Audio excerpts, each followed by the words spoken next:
Keinformasi lainnya, pemirsa, jelang pilkada yang akan dilaksanakan serentak, Partai Golkar kubu Agung Laksono dan Abu Rizal Bakri siap melakukan islah. Islah dilakukan agar dapat mengikuti pilkada serentak itu. Ketua Umum Golkar versi Munas Ancol, Agung Laksono, menyatakan upaya islah dengan kubu Ical adalah dalam rangka untuk menyatukan kedua kubu Partai Golkar. Namun mengenai kubu mana yang secara resmi akan mendaftarkan partai ke KPU, Agung menyatakan hanya salah satu kubu saja yang secara resmi mendaftarkan ke KPU. Lebih lanjut, Agung menyerahkan keputusan kepada KPU untuk menentukan kubu mana yang sah untuk mendaftar. Dan kata-kata tokoh yang tersaring dengan baik. Ya itu tetap sesuai dengan ketentuan KPU saja. Kita harus sepakat salah satu, nggak bisa dua-duanya. Ya kita lihat dalam perkembangan. Ya, tapi yang jelas tentu adalah atas dasar yang diakui oleh KPU. Sekali lagi diakui oleh KPU, dan KPU itu sebagaimana kita ketahui tentu berdasarkan pada ketentuan perundang-undangan, di mana adalah berdasarkan keputusan pemerintah. Mantan Ketua Tim Reformasi Tata Kelola Migas Faisal Basri mengingatkan pemerintah untuk mewaspadai dominasi para pejabat parpol dan istana negara dalam usaha hulu migas. Mirsa, karena hal ini berpotensi menghambat pemerintah dalam reformasi pengelolaan migas dan pemberantasan mafia migas. Mantan Ketua Tim Reformasi Tata Kelola Migas Faisal Basri terus mengingatkan pemerintah untuk mengawal reformasi tata kelola migas, baik di hulu maupun di hilir. Rekomendasi reformasi terbaru yang diingatkan Faisal Basri adalah melarang pejabat parpol dan istana negara menggarap proyek migas. Karena berpotensi menggerogoti pemerintah, baik pusat maupun daerah, dalam pengelolaan sumber daya migas dan menghambat pemerintah dalam perang melawan mafia migas. Mafia itu tidak pernah bisa bergerak kalau mereka tidak bisa menundukkan penguasa atau penegak hukum atau penguasa dalam artian luas lah ya, yang ada di pemerintahan, yang membuat regulasi, yang menegakkan hukum, itu semua biasanya masuk di dalam jaringan mereka, sehingga mereka selalu dapat privilege, tidak dipermasalahkan gitu ya. Ada yang membela gitu di dalam wujud seperti itu. Sejumlah pejabat parpol dan istana negara yang disorot dalam pengelolaan migas antara lain Ketua Umum Partai Golkar versi Munas Bali Abu Rizal Bakri, Ketua Umum Partai Nasdem Surya Paloh, dan Kepala Staf Kantor Kepresidenan Luhut Panjaitan. Luhut disorot mengingat posisinya sebagai Kepala Staf Kantor Kepresidenan dan pendiri PT Toba Bara Sejahtera Tbk yang bergerak di 4 lini bisnis utama, yakni batubara, minyak dan gas, pembangkit listrik, dan perkebunan. Sementara perusahaan Ketua Umum Golkar versi Munas Bali Abu Rizal Bakri yang terkait migas adalah PT Energi Mega Persada. Sejak berdiri, perusahaan milik Abu Rizal Bakri ini terus berekspansi. Antara lain pada November 2009, EMP menandatangani perjanjian dengan Inpex Masela Limited dalam kesepakatan akuisisi terhadap 10% saham Masela di Laut Arafuru yang mencapai 100 juta dolar Amerika. Selain itu, EMP juga mengakuisisi 36,72% saham di offshore Northwest Java dari China National Offshore Oil Corporation pada tahun 2010. Dengan proses akuisisi ini diperkirakan cadangan minyak yang dimiliki EMP mencapai 586 juta barel. Sementara Ketua Umum Partai Nasdem Surya Paloh selama ini dikenal sebagai pemilik PT Surya Energi Raya yang berkongsi dengan grup Sonangol dan mendapat pinjaman modal dari China Sonangol International Holding Limited sebesar 200 juta dolar Amerika pada tahun 2009. Dana tersebut terutama untuk menggarap blok Cepu. Surya Energi juga tercatat sebagai pemilik 75% saham PT Asri Dharma Sejahtera. Sementara 25% saham perusahaan ini dikuasai pemerintah Kabupaten Bojonegoro, Jawa Timur. Asri Dharma Sejahtera inilah yang memboyong 4,5% saham di blok Cepu. Namun anggota DPR dari fraksi Nasdem Kurtubi menilai langkah para ketua umum parpol seperti Surya Paloh itu sah-sah saja karena tidak menyalahi aturan dan sudah mendapat persetujuan dari Pemda dan DPRD. Pak Surya Paloh atau Pak siapapun berinvestasi di situ hak-hak warga negara, ya kan? Nggak bisa kita curigai kita ini kecuali kalau ada pembuktian korupsi, ya.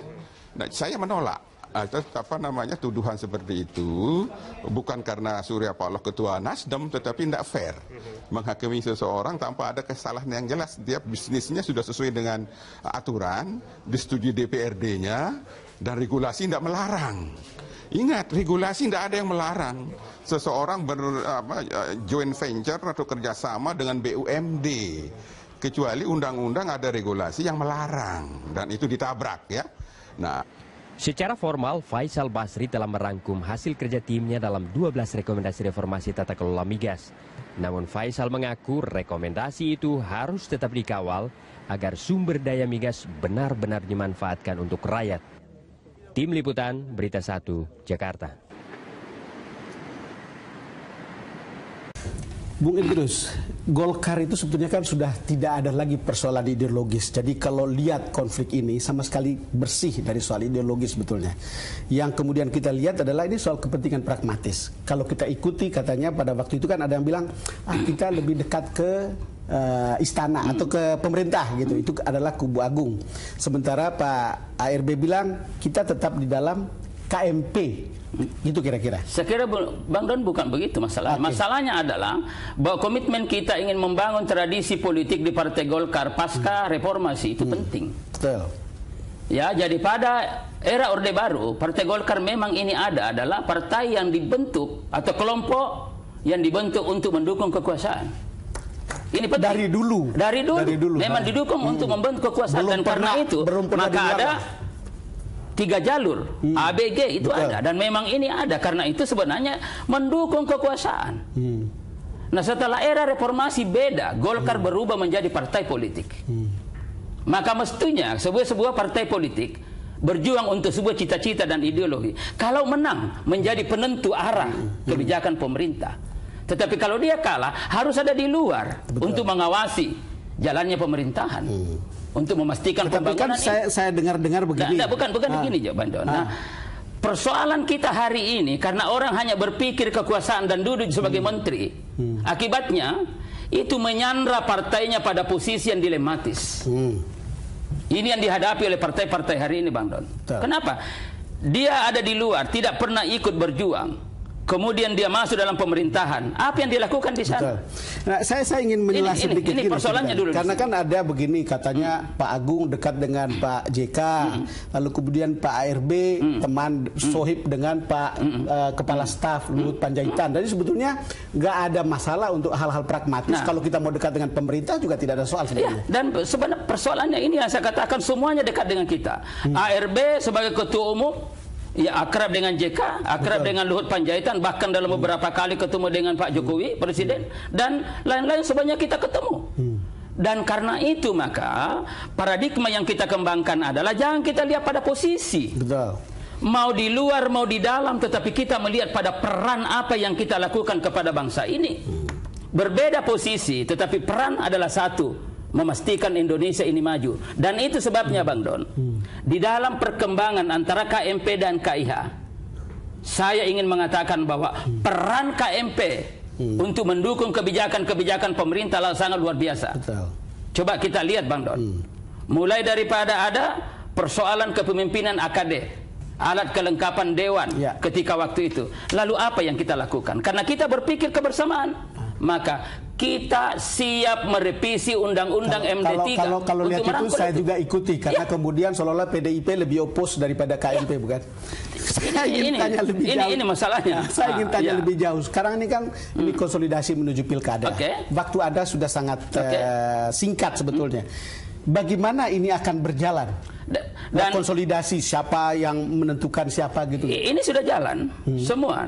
Sudah jalan, kita dari awal sudah ada konsolidasi dan juga mengikuti tahapan-tahapan pilkada, ada penjaringan, dan hari ini saya sudah tanda tangani surat kembali dan ARB tentunya ya dengan dasar pada putusan PT UN ini dan ada pertimbangannya bahwa untuk menghindari kekosongan kepemimpinan partai maka yang sama lakukan adalah DPP Partai Golkar Riau sampai adanya ketetapan. Jadi khusus ini bukan soal inkrah atau tidak kan? Bukan, karena ada di dalam itu.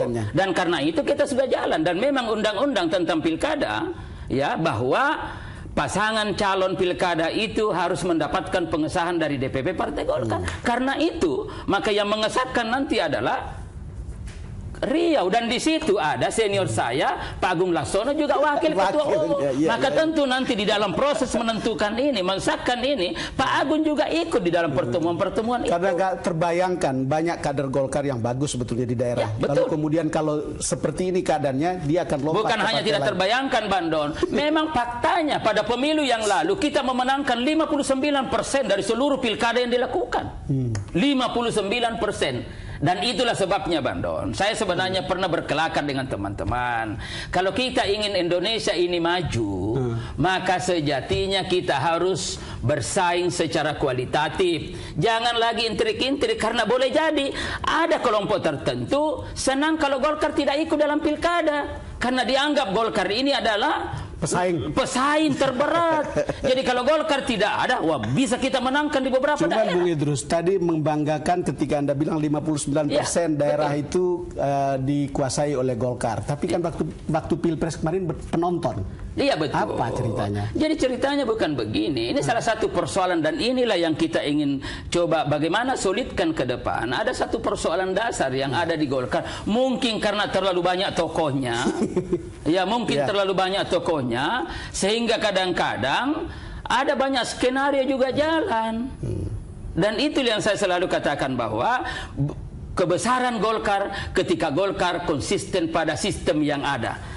Nah, kalau sistem misalkan keputusan sudah diambil, mestinya seluruh keluarga besar Partai Golkar hanya satu kata, mengamankan dan melaksanakan keputusan itu. Bung Idrus, terima kasih sudah hadir di DPS To The Point. Makasih banyak, Bang. Hal ini berpotensi menghambat pemerintah dalam reformasi pengelolaan migas dan pemberantasan mafia migas. Mantan Ketua Tim Reformasi Tata Kelola Migas Faisal Basri terus mengingatkan pemerintah untuk mengawal reformasi tata kelola migas, baik di hulu maupun di hilir. Rekomendasi reformasi terbaru yang diingatkan Faisal Basri adalah melarang pejabat parpol dan istri. Yang jelas tentu adalah atas dasar yang diakui oleh KPU. Sekali lagi diakui oleh KPU, dan KPU itu sebagaimana kita ketahui tentu berdasarkan pada ketentuan perundang-undangan, di mana adalah berdasarkan keputusan pemerintah. Mantan Ketua Tim Reformasi Tata Kelola Migas Faisal Basri mengingatkan pemerintah untuk mewaspadai dominasi para pejabat parpol dan istana negara dalam usaha hulu migas. Keinformasi lainnya, pemirsa, jelang pilkada yang akan dilaksanakan serentak, Partai Golkar kubu Agung Laksono dan Abu Rizal Bakri siap melakukan islah. Islah dilakukan agar dapat mengikuti pilkada serentak itu. Ketua Umum Golkar versi Munas Ancol, Agung Laksono, menyatakan upaya islah dengan kubu Ical adalah dalam rangka untuk menyatukan kedua kubu Partai Golkar. Namun mengenai kubu mana yang secara resmi akan mendaftarkan partai ke KPU, Agung menyatakan hanya salah satu kubu saja yang secara resmi mendaftarkan ke KPU.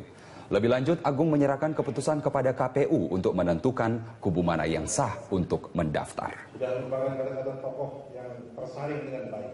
Ya itu tetap sesuai dengan ketentuan KPU saja. Kita harus sepakat salah satu, nggak bisa dua-duanya. Ya, kita lihat dalam perkembangan. Ya. Tanah negara menggarap proyek migas.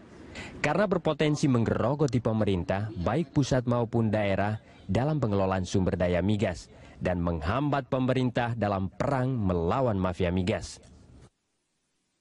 Mafia itu tidak pernah bisa bergerak kalau mereka tidak bisa menundukkan penguasa atau penegak hukum atau penguasa dalam artian